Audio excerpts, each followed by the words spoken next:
Welcome to Boss Custom Renovation and Review.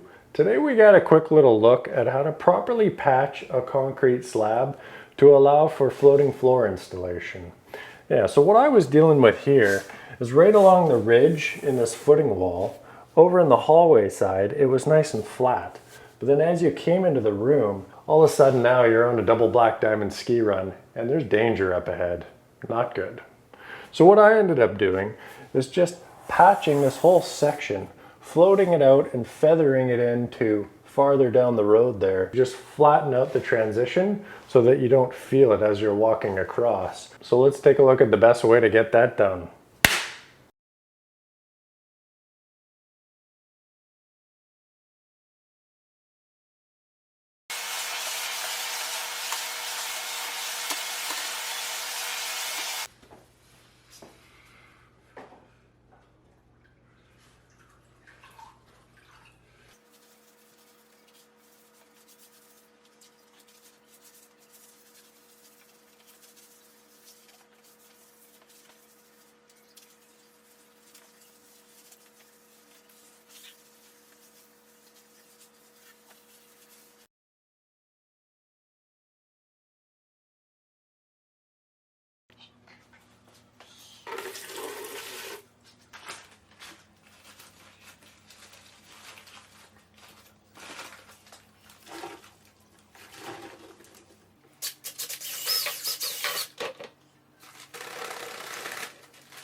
Thanks for watching. I hope that was helpful. Check out the channel. I've got some handy tips on how to install vinyl plank flooring, and good luck with your project.